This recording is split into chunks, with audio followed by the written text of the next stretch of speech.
पुस्तक का नाम धर्म की सुदृढ़ धारणा, लेखक पंडित श्रीराम शर्मा आचार्य। ऑडियो 3। जब धर्मतंत्र अधिक अस्त व्यस्त हो जाता है तब उसकी मरम्मत करने के लिए बड़े देवदूतों, अवतारों, पैगंबरों, महापुरुषों के रूप में अत्यंत प्रभावशाली आत्माएं आती हैं और अपने महान व्यक्तित्व, प्रबल पुरुषार्थ और सत्पुरुषों के सहयोग से उन अव्यवस्थाओं को रोककर पुनः उस देवत्व की सामूहिकता की भावना को जन जन में प्रभावित कर देने में सफलता प्राप्त करती हैं। पर यह तो उस समय की बात है जब दुर्घटना की घोर विपन्न स्थिति आ जाए। साधारण समय में अवतारों की नहीं, ऋषियों की आवश्यकता रहती है। उन्हें ही ब्राह्मण भी कहते हैं। इस श्रेणी के व्यक्ति तप, त्याग, संयम, ज्ञान, उदारता एवं लोकहित जैसी वृत्तियों को कूट कूट कर अपने अंदर भरते हैं और एक मजबूत बांध की तरह सुदृढ़ आधार पर खड़े होते हैं। फिर वे एक वज्रशिला की भांति जनमानस की धारा को उचित दिशा में मोड़ने के लिए दृढ़तापूर्वक अड़ जाते हैं। अपनी सीमित सामर्थ्य के अनुसार वे सीमित क्षेत्र चुनते हैं, पर उसी क्षेत्र में अपनी श्रेष्ठ व्यक्तित्व, उच्च आदर्श एवं प्रचंड पुरुषार्थ द्वारा सहस्रों मनुष्यों के भीतर असुरता, स्वार्थपरता को घटाने एवं देवतत्व, सामूहिकता को बढ़ाने में सफलता प्राप्त करते हैं। यह ब्राह्मण एवं ऋषि ही किसी जाति की सच्ची संपत्ति होते हैं। इनका मूल्य सोने की खानों और रत्न राशियों से असंख्य गुना अधिक होता है।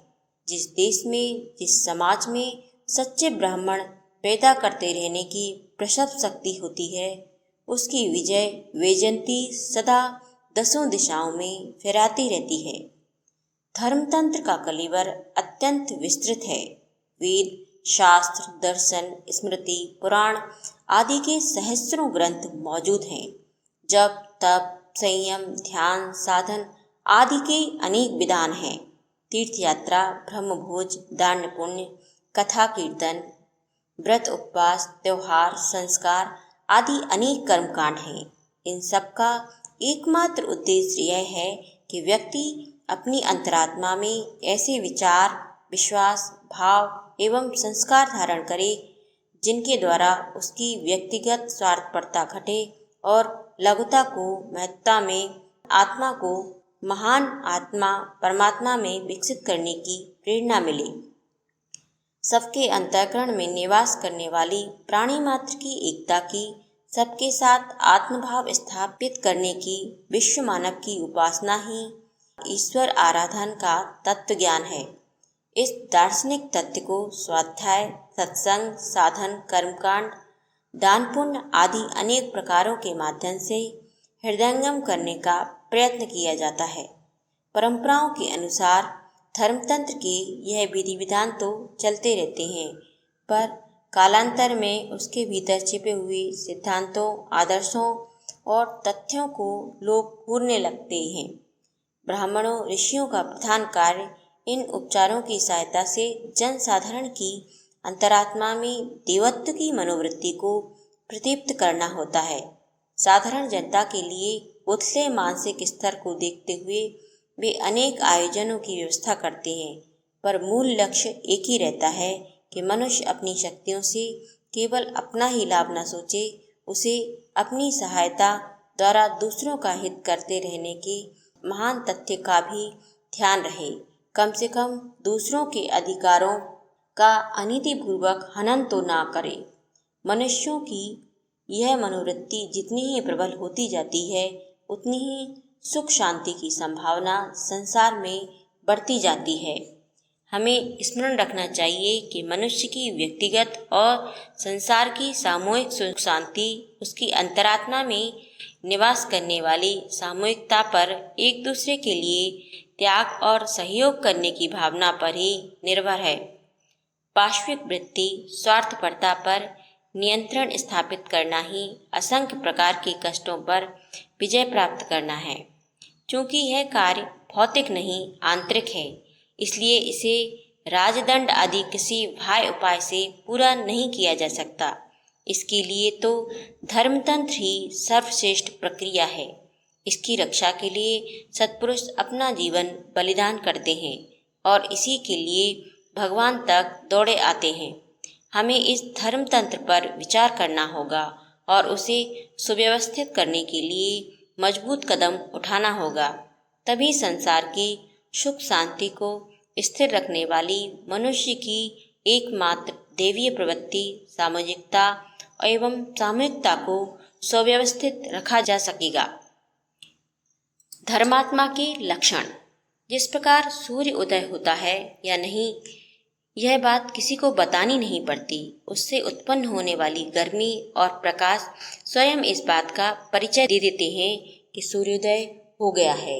इसी तरह किसी धर्मात्मा मनुष्य का परिचय यह कहकर नहीं दिया जाता कि वह मनुष्य धर्मात्मा है क्योंकि उसने 100 मालाएं राम नाम की जपी हैं या वह नित्य वेद पुराणों का पाठ करता है।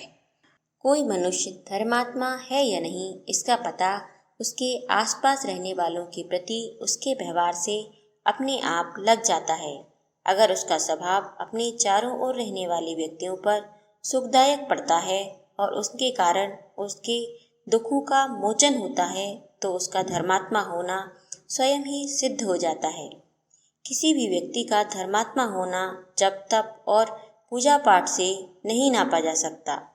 लैंप में प्रकाश है या नहीं, इसकी परीक्षा इस बात से नहीं कर सकते कि उसमें तेल है या नहीं। लैंप के प्रकाश का माप केवल इस बात से हो सकता है कि उसके चारों ओर का अंधेरा दूर हुआ या नहीं।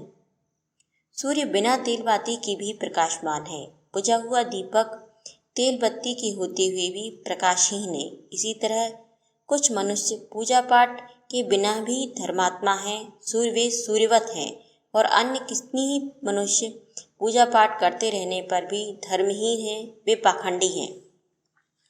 परंतु साधारण मनुष्यों को लैंप के समान प्रकाश उत्पन्न करने के लिए पूजा पाठ रूपी तेल बत्ती की आवश्यकता रहती है। जो मनुष्य साधारण होते हुए भी पूजा पाठ एवं सत्संग से हीन है, उनका दिया भी बुझा रहता है। जिस मोहल्ले में तुम रहते हो, यदि उसकी नालियां दुर्गंध युक्त हैं और चारों ओर कीचड़ सड़ रहा है, मच्छरों के झुंड उड़ते रहते हैं, लोग मैले कुचेले अनपढ़ रोगों के मारे और निर्धनता के सताए हुए हैं, और तुम इन अवस्थाओं के सुधार के लिए कुछ नहीं कर रहे हो, तो तुमको धर्मात्मा कहलाने का कोई अधिकार नहीं है। फिर चाहे तुम कितनी ही लंबी समाधि लगाते हो, कितनी ही भजन कीर्तन करते हो, कितनी ही घंटे घड़ियाल बजाते हो और कितनी ही सामग्री हवन में फूंक देते हो, तो भी तुम धर्मात्मा नहीं हो। संसार में आज तक जितने भी महात्मा प्रचार करने आए, वह इसी संवेदना भाईचारे की भावना का प्रकाश तुम्हारे दिए बत्ती में जलाने आए थे। पादरी लोग जब ईसा मसीह के संबंध में कहते हैं कि उसने अंधों को आँख दी, बहरों को कान दिए, लूले लंगड़ों को हाथ पैर दिए, तो वह उस महात्मा के कारनामों को ठीक रूप से वर्णन नहीं करते। हम कहते हैं संसार के सभी महात्माओं ने अंधों को आंखें दी, बहरों को कान दिए, लूले लंगड़ों को हाथ पैर दिए, पर इस अभागे संसार ने काम, क्रोध, लोभ, मोह, आलस्य, प्रमाद आदि के घोर विष से अपने आप को अंधा, बहरा, लूला, लंगड़ा बना डाला। जिस समय हम इन महात्मा लोगों की प्रेरणा से अपने चारों ओर बसे मनुष्यों के प्रति संवेदना अनुभव करते हैं और उनकी बिगड़ी हुई हालत को सुधारने के लिए भरसक चेष्टा करते हैं, उस समय हमारी खोई हुई आंखें वापस मिल जाती हैं, हमारे बहरे कान सुनने लग जाते हैं और हमारे कटे हुए हाथ पैर फिर से हरे हो जाते हैं। बस जहाँ अपने चारों ओर की सोचनीय अवस्था को सुखमय दशा में परिवर्तन करने की भावना मौजूद है, वहीं धर्म का सच्चा स्वरूप है।